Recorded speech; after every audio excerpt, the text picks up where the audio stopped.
चिश्ती साहब, जहाँ हम पाकिस्तान के बतौर पीस कीपर होने की बात कर रहे हैं, तो ये सारी सिचुएशन देखने के बाद इजराइल फ़लस्तीन जंग हो, थाईलैंड कंबोडिया जंग हो या दीगर जो जंगें दुनिया में जारी हैं, ये सब देखने के बाद आज़ादी एक नेमत के तौर पर महसूस होती है, रियलाइज़ होता है कि पाकिस्तान एक इंडिपेंडेंट कंट्री है और आज हम यहाँ रह रहे हैं, जिसे हम वैसे ही भुलाए बैठे हैं इस नेमत को। लेकिन वो लोग जो पाक फ़ौज पर तनकीद करते हैं, उन्हें तो शर्म से डूब मरना चाहिए कि उन्हीं के तवस्सुत से हमने मई के महीने में जंग जीती। और आज मैं उस ख़ास इंटीग्रेशन की बात करने जा रही हूँ कि जो तुर्की की जानिब से की गई है। एक तो जदीद वॉरफेयर, जो एरियल वॉरफेयर है, उसका ट्रेंड सेटर पाकिस्तान रहा। पाक भारत जंग में दिखाया कि किस तरह जंग लड़ी जाती है। ज़रा मुझे उस टर्किश इंटीग्रेशन की या नई डेवलपमेंट की बात करनी है आपसे। ज़रा हमें बताएं तो सही कि वो बग़ैर पायलट के जो तैयारा और जो ड्रोन, ख़ास तौर पे वो ड्रोन जो तैयार किया गया है उसका नाम है बेरख्तार किज़िलअल्मा। कहा यह जा रहा है कि 55 घंटे से ज़ायद की उसकी टेस्ट फ्लाइट हो चुकी है और F-16 को भी मार गिराया है। अगर असल में जंग हो जाती है और इसका इस्तेमाल किया जाता है तो इसकी कैपेसिटी, इसकी कैपेबिलिटी किस तरह से देख रहे हैं आप? मुनीज़े, आपने आपके सवाल में पहला जो था सेंटेंस वो गाज़ा के मुतालिक था, तो मैं एक सिर्फ जुमला बोल के फिर इस पर आता हूँ। देखिए, मुझे जो खौफ है, हमारी जो इज़्ज़त बनी है मई के महीने में पाक फ़िज़ाइया की मुसल्लह अफ़वाज की ओवरऑल, देखिए ये हमारे लिए ट्रैप भी हो सकता है, क्योंकि आपके ख़िलाफ़ खुदा ना खास्ता एक फॉल्स फ्लैग ऑपरेशन इजराइल करवा दे वहाँ पे, जो इंडिया माहिर है, ज़ाहिर है उनकी दोस्ती भी बहुत है, हमारी फोर्सेस जाएं और ये हमास समझ के फायर बैक करवाएं और पाकिस्तान फायर बैक कर दे, जिसका मतलब है हमारी एनिमिटी डलवा दे या बीज बो दे हमास के ख़िलाफ़। ज़ाहिर है दुनिया में कहीं भी हमें पसंद नहीं किया जाएगा, ख़ासतौर पर ईरान और सीरिया और कुछ और मुल्क जो बहुत ज़्यादा सेंसिटिव हैं, तो हमारे उनसे नेबरहुड ताल्लुकात ख़राब होंगे। मैं उस लिए भी क्वेश्चन कर रहा था। ये तो पहले सवाल के जवाब में।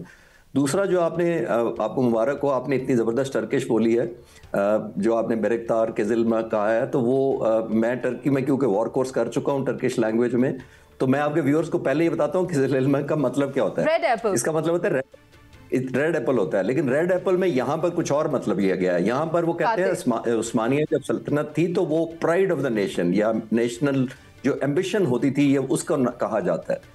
अब ये है क्या, देखिए दुनिया में अनमैन्ड एरियल व्हीकल तो आ चुकी हैं बड़े अरसे से। ये तो पाकिस्तान ने लोगों को एक अवेयरनेस क्रिएट की कि इतनी ज़्यादा जो ड्रोन टेक्नोलॉजी अब हो गई है। इससे पहले 2021 में अज़रबैजान ने और आर्मेनिया ने जो जंग लड़ी थी उसमें भी टर्किश ड्रोन इस्तेमाल हुए थे, और उस जंग में सिर्फ 40 दिन वो रही थी और तकरीबन 10,000 किलोमीटर का इलाका जो कब्जा किया हुआ था आर्मेनिया ने अज़रबैजान का, वो इन्होंने खाली करा लिया था ड्रोन की मदद से ही। तो आर्मेनिया में ये ड्रोन्स का बहुत इफेक्टिव रोल हुआ था, और अब हम पाकिस्तान में और पाक फ़िज़ाइया ने जो जितने ड्रोन्स इस्तेमाल किए हैं, तो मैं आपसे ये शेयर कर सकता हूँ कि जो 10 तारीख को हमने टनेज पे की थी हिंदुस्तान पर, वो पहले भी कई दफ़ा किया। क्योंकि अब ड्रोन की बात हो रही है तो हम रिफ्रेश कर लें कि हमारा जो टनेज 65 जंग की 17 दिनों की टनेज से ज़्यादा फेंकी थी, उसमें से 50% ड्रोन ने फेंकी है। इसका मतलब है कि आने वाली जंगों का ये एक मॉडल होगा या ये डॉक्ट्रिन होगी कि आपकी डिपेंडेंसी बहुत ज़्यादा होगी। अब ये फर्स्ट टाइम जो एडवांसमेंट हुई है जिसकी तरफ आप इशारा कर रही हैं, ये फाइटर क्लास वो जहाज़ है, बुनियादी तौर पर जिसको कहना चाहिए ना अनमैन्ड कॉम्बैट एयरक्राफ्ट, ये बना है पहली दफ़ा। इससे पहले आमतौर पर पंखे वाले जहाज़ प्रोपेलर होते थे, इन्होंने ये जेट जहाज़ बनाया। आप हैरान होंगी कि उसके लिए इतना कॉम्पिटेंट ये जहाज़ है या अनमैन्ड एरियल, अब तो जहाज़ ही मैं कहूँगा क्योंकि ये प्रॉपर रनवे से टेक ऑफ करता है, ये शिप से भी टेक ऑफ कर सकता है, ये ऑटोनमस एक air to ground air to air तमाम किस्म के मिशन कर सकता है, ऑलमोस्ट 8 टन का वेपन उठाकर ले जाएगा। यानी दैट मीन्स ये सिर्फ इसको ये ना समझे कि किसी दुश्मन के जहाज़ को मारेगा, यानी एज अ बॉम्बर भी यूज़ हो सकता है। एक बात, स्पीड इसकी बहुत ज्यादा है, तकरीबन 700 किलोमीटर से 1000 किलोमीटर तक मैं नॉटिकल में कहा जा रहा है। अभी तक तो 0.9 मैंने सुना है, 0.9 का मतलब यह है कि अराउंड 1100 किलोमीटर से ऊपर हो तो सुपरसोनिक है, और शायद वो आगे एडवांसमेंट कर लें, लेकिन रेंज बहुत ज्यादा है इसकी। जो रेडियस बता रहे हैं वो 500 नॉटिकल माइल है, जो तकरीबन 900 किलोमीटर के करीब बनता है, जो ये ट्रेवल करके वापस आ सकता है। सीलिंग इसकी बहुत ज्यादा है, जो आमतौर पर 30-40 हज़ार अनमैन्ड की होती है, इसकी तो 45,000 सीलिंग कह रहे हैं। तो मैं कहना ये चाह रहा हूँ जो सबसे बड़ी जंप इन्होंने की है, जिसकी तरफ आप इशारा कर रही थी कि इन्होंने मिसाइल फायर किया है और ये अनमैन्ड होके एक मैंड जहाज को भी मार सकता है, वो इसका एयरबोर्न अर्ली वार्निंग है। दैट मीन्स जो रेडार है इसका आईसा रेडार, ये वही है जो J-10C में लगा हुआ है, ये वही है JF-17 थंडर ब्लॉक 3 में लगा हुआ है, जिसकी वजह से ये 200 किलोमीटर तक हमने मिसाइल फायर किया था। वो बुनियादी तौर पर रेडार का कारनामा था। ठीक है खालिद चिश्ती साहब, आपका यही कहना है कि ये बियॉन्ड विजुअल रेंज تک دشمن کے اہداف کو نشانہ کی صلاحیت رکھتا ہے، اور کہا یہ بھی جا رہا ہے کہ پاکستان کو شامل کر کے 38 ممالک بنتے ہیں کل، جن کے ساتھ ترکی یہ ٹیکنالوجی شیئر کرے گا۔ ایک خوشائند خبر تو یہ ہے، لیکن ایک خوشائند خبر آپ کے ساتھ ہم بریک سے واپس آنے کے بعد شیئر کریں گے۔ ناظرین ہمارے ساتھ ہی موجود رہیے گا۔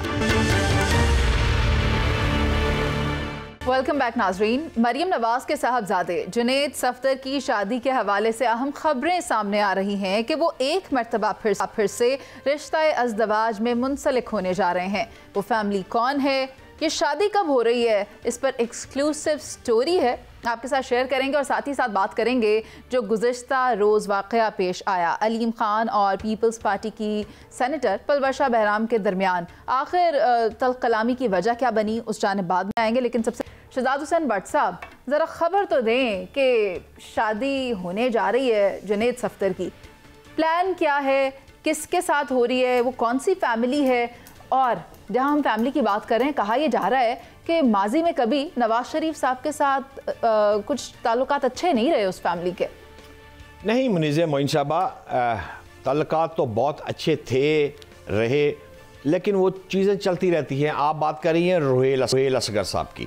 بات یہ ہے کہ اس وقت جو شادی ہے مریم نواز صاحبہ کے بیٹے کی شادی جو ہو رہی ہے، میں سمجھتا ہوں اس کو بھی بات کرنے سے پہلے میں منیزہ معین، شہزاد بٹ اور GNN کے تمام اراکین کی جانب سے ہم مریم نواز کو مبارکباد دیتے ہیں کہ ان کے بیٹے کی شادی 16، 17 اور 18 جنوری یعنی کمنگ ایئر جو جنوری شروع ہو رہا ہے اس کی 16 تاریخ کو پھر تیل مہندی ہے، 17 کو بارات ہے، اور 18 تاریخ کو ان کا ولیمہ رائیونڈ میں ہوگا۔ ولیمہ بھی رائیونڈ میں ہوگا، تیل مہندی بھی جو ہے وہ 16 تاریخ کو جو ہو رہی ہے اس طرح۔ اور یہ جس سے آپ نے بات کی ہے روہیل اصغر صاحب، ایک قد کاٹ والا بڑا نام ہے، اس میں یہ بات نہیں کہ وہ بڑی شخصیت ہے، اور ایک ٹکٹ پر آ کر ان کے تھوڑے سے اختلافات ضرور ہوئے تھے، لیکن اصل ان کے اختلافات سے زیادہ جو پیار محبت ہے، اصل کہانی ہے وہ مریم نواز کی 2 بیٹیاں ہیں۔ بڑی بیٹی جو ہے وہ رحیل منیر کی اہلیہ ہے مہر النساء، اور جو چھوٹی بیٹی ہے وہ ماں نور ہے۔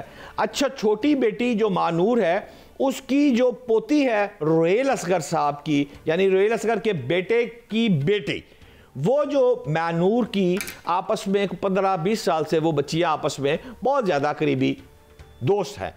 ان دوستوں کی وجہ سے بھائی کی شادی اس ماں نور کی سہیلی روہیل اصغر صاحب کی پوتی کے ساتھ 16، 17 اور 18 کو ہو رہی ہے۔ شناسائی پہلے سے تھی یا کوئی میل ملاقات رہی، یا یہ کمپلیٹلی ارینج میرج ہے بٹ صاحب؟ دیکھیں، جو مریم نواز کی تعلقات ہیں وہ ان کے شروع سے ہی کو 10 سال سے تعلقات روہیل اصغر کا ان کے ساتھ۔ روہیل اصغر نے جیل کاٹی، بیچارے نے بڑی قربانیاں مسلم لیگ نون کے لیے، ان کا آنا جانا MNA کی سیٹ پر منتخب ہوئے اور علاقے میں قد کاٹ ہے، ان کا آنا جانا، پھر ان کی بہو کا، روہیل اصغر کی بیوی کا، مریم نواز اور کلثوم نواز صاحبہ اللہ ان کو کروٹ جنت نصیب کرے، ان کے ساتھ بہت زیادہ دوستی تھی روہیل اصغر کی وائف کی، تو وہ تعلقات اس فیملی کے یوں تھے۔ اب وہ رشتہ ازدواج میں منسلک ہو گئے ہیں تو معاملہ سیدھا ہو گیا۔